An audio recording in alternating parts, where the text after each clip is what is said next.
So, like they said, my name is Colin Pound.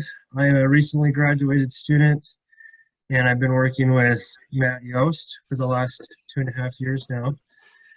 And I wanted to talk about the work we've been doing with nitrogen management and small grains that are grown after alfalfa. Oh, I'll get my slide to advance. There we go. So the central idea around the work that we've done is the alfalfa nitrogen credit. We all know that alfalfa is a legume crop and resupplies nitrogen back into the soil as it decomposes after it's terminated. And that nitrogen can become available for the crops coming in the next coming years after termination. So in Utah, after a grower terminates their alfalfa, they will typically grow corn or a small grain, depending on how the water situation looks for that year. If they pick to grow small grains, they can do one of two things. They can grow it through maturity and harvest it for the kernel, like a lot of growers do up here in northern Utah, or they can cut it early as a forage, which more growers do the more south you drive through the state. So some of the objectives that we had for this study was to, one, determine whether nitrogen was needed to economically optimize the yield and quality of the small grains. If it is needed, to see if we can develop application guidelines for when to put it down and how much. We also wanted to see if we can predict that response using the soil nitrate levels in the spring, the alfalfa age at termination, and also measuring the leaf chlorophyll concentration about mid-season. So for this is my site map that we have. We have sites throughout the state of Utah, one in Idaho and one in Colorado. We are showing the black dots are all the trials that we had that we cut for forage, and all the orange ones are for grain. We had 45 total site years. We covered 7 different soil types, 3 irrigation types, pretty average pH and organic matter, very wide range of alfalfa ages from a 2-year-old stand all the way up to a 15-year-old stand. And I wanted to highlight all these to just show the multiple environments that we were looking at to see was there an environmental impact on the response, or is there not an impact? So our methods, we set up these trials either in the fall or the spring, depending on when that farmer planted and whether the weather would cooperate. We tested 6 main rates from 0 pounds of N to 150 pounds of N per acre in the spring. We also tested splitting that amount with 30 pounds in the fall and the rest in the spring.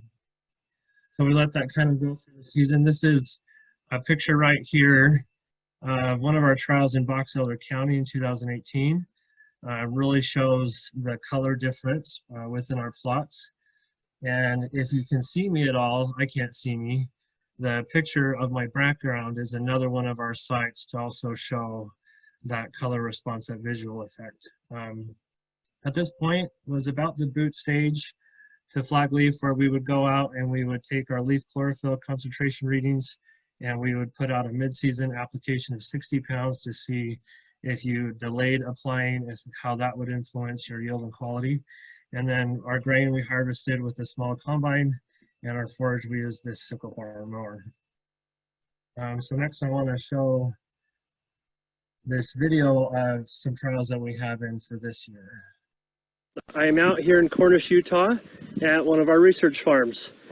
And today I want to talk about some of the research that I've had a hand in for the last couple of years, where we've looked at nitrogen management in small grains that are grown after alfalfa.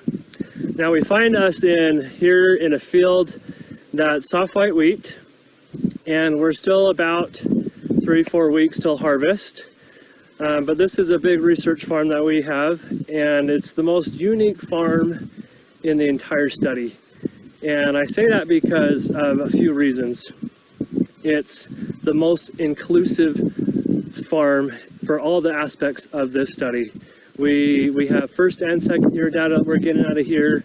We have different nitrogen rates that we're getting out of here. We have timing of application between the fall and spring, and testing mid-season kind of rescue application. We're looking at predictive tests using soil nitrate levels, alfalfa stand age, and leaf chlorophyll content to gauge nitrogen need, if it would respond or not. And here I am at one of 5 trials that are out here this year. In total, we have had 12 trials in this farm over the last 3 growing seasons, including this one. And immediately behind me, if you can see it, I'm standing right next to a plot that is testing our highest nitrogen rate. That's 30 pounds applied in the fall and 150 pounds of N applied in the spring. And as I walk along the bottom of this trial, I'm going to talk some more about this farm. And I want you to pay attention and look closely for some of the height differences that you may notice in the trial, maybe some color difference. The color is a little trickier because we're getting closer to harvest as this grain begins to mature. But I love this farm. Not only is it 30 minutes from Logan, so it's a really easy drive for me, but it includes so many different things. We have 5 trials out here because there are 5 different alfalfa ages, ranging from a 2-year-old alfalfa stand to an 11-year-old alfalfa stand further to the west. And so we wanted to test that capability to see, okay, what is stand age doing? What is stand condition doing? Does it play a hand in nitrogen need as that alpha decomposes, if it's a good healthy stand or if it's a poor stand? Another unique thing about this farm is there are 2 different soil types. In this field that I'm standing in, there's a trial here and a trial just to the west. This is one soil type. If we kept going towards the west, or the east, I'm sorry, we would go into another soil type. But it's been really interesting as we've done trials out here. We've looked at cutting for forage, cutting it in hay. We're looking at going to grain and seeing the advantages or disadvantages of both of those harvest methods. So I hope I can keep your attention for the next little while as I go into more the broad spectrum of my study and the results that we're seeing, especially from the first year after alfalfa. We have those results wrapped up, typed up, ready to go, and maybe some preliminary results that we're seeing from second year after alfalfa for growing for forage and for grain. Okay. So we're just going to dive right into the results. So this first slide is our yield results for both grain and forage. There were 30 first-year sites for spring-only applications. Here in the top corner, you have our grain yield results. We had 18 sites where 11 showed a response, where you have that fertilizer rate on the bottom against the yield in bushels per acre. And the X's here are that economic optimum nitrogen rate for each of those response curves. And so they all kind of increased about the same and plateaued. And the average EONR was about 102 pounds of N per acre. So about 55, 56% of sites had responded up to that point. A little different story when we come down here to the right. For our forage sites, we had 12 forage sites put out and only 3 showed an agronomic response, but only 1 showed an economic response. The orange and blue sites down here, they were non-economical, meaning that the increase in yield was not enough to cover the cost of increase in fertilizer. And the one site up here in Carbon County had an economic response up to 60 pounds of N per acre. Above that, there was not enough to cover the increased cost. Now this site was interesting because it was an older alfalfa stand. It had a 10-year-old stand, one of our oldest, and a low nitrate level in the soil. And we think that these 2 factors combined help explain that response. So this is our kind of a split fall spring application data. This is for grain sites. And we see our total fall application right here for spring application. The blue columns will show that total in the spring, and the orange is splitting that 30 pounds to the fall and the rest in the spring. And you'll see that with graphed against the yield. So you have 30 pounds in the spring or 30 pounds in the fall. Here was 60 pounds in the spring, and then 30 in the fall and 30 in the spring, all the way up to the 150 in the spring and 30 pounds in the fall and 120 in the spring. Now we did that across 9 sites, and overall there was no benefit to that fall and application, meaning that there was enough nitrogen in the soil to cover the needs as you moved into winter. So we had a mid-season application of 60 pounds, and we wanted to compare that later application to 60 pounds in the fall. We did that across 12 sites, and it had kind of the same story. There was no benefit for yield. They were statistically the same. Now going into grain quality, for test weight, there was a response for all the applications, but best response was in the spring. It was 67% of sites showed a response up to a little over 100 pounds, and that came just above 61 pounds per bushel. And one thing to keep in mind with test weight, grade A #1 wheat, according to the USDA, is 60 pounds per bushel.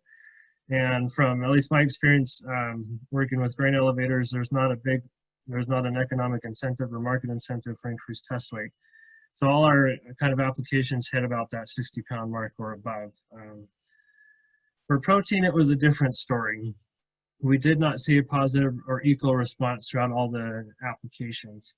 When we split that application, we saw a negative response. On average, we saw a 5.5% decrease in protein levels. Our best we saw was that spring-only application at 83% of sites, up to 130 pounds, and that gave us about 14% protein. The mid-season application had about half the response rate, but matched the protein level. So definitely something there. But if you're applying in the spring, you'll definitely meet that protein level. And a thing to keep in mind with protein that we notice is it's very dependent on the market demands. Is there a market incentive for increased protein? And that's really dependent on the wheat variety. Most of the wheat that we had trials in were soft white, which typically has a lower protein level and doesn't have any incentives for increased protein like a hard red spring wheat would. So for forage quality, we looked at 5 different parameters: crude protein, total digestible nutrients, neutral detergent fiber, relative feed value, and relative forage quality. And we saw that crude protein and RFQ responded the best out of all 5, with increased all the way up just above 100 pounds of N per acre. But unfortunately in Utah, there was no economic benefit for increased quality here. If you do live somewhere that you can get an economic benefit, then it would be worth applying nitrogen to increase that quality. So can we predict the nitrogen? So we use soil nitrate test, which is kind of a cheaper test, only about $15 to run a sample. And we took that at a depth of 12 inches. And so we used 21 parts per million as a critical concentration line for that test. It's the same as in corn. And these are our percent accuracy levels. And we did best at predicting our grain quality response at 80%, but it still wasn't enough for us to say this is a great test to go out and use. So we tried something different. We took spring soil nitrate levels and we multiplied that by the alfalfa stand age, and we got a lot better accuracy. This test was used in Minnesota by Matt Yost with good levels of accuracy, so we wanted to try it here. So if we use a product threshold of 50, if it's above 50, you don't need to add nitrogen. If it's below, you do.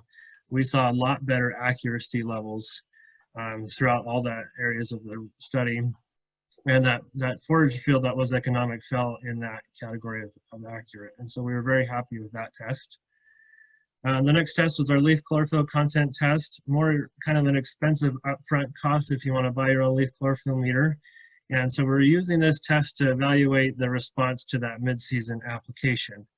Unfortunately, it did not yield really good accuracy levels, and so it's not really recommended to do that predictive test in your fields.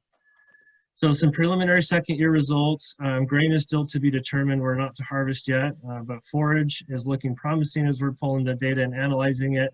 Yield has a low response rate, so most second year forage sites had enough still in the soil, but however, quality did show an increase through protein, NDF, and RFQ. So more to come on that in the future. So some really quick take-home messages since I'm about out of time. For grain in that first year, Some fields still may need it, and definitely measure your soil nitrate levels and multiply by that stand age. If it's less than 50, then go ahead and apply up to 100 pounds of N per acre. If it's not needed, you could have the potential savings about $50 per acre by withholding that nitrogen. For forage, definitely withhold that for the first year and have about that same savings, unless you're following an older 10-plus-year-old stand and there's a market compensation or incentive for increased quality. And if there is, you can go ahead and apply up to 60 pounds of N per acre.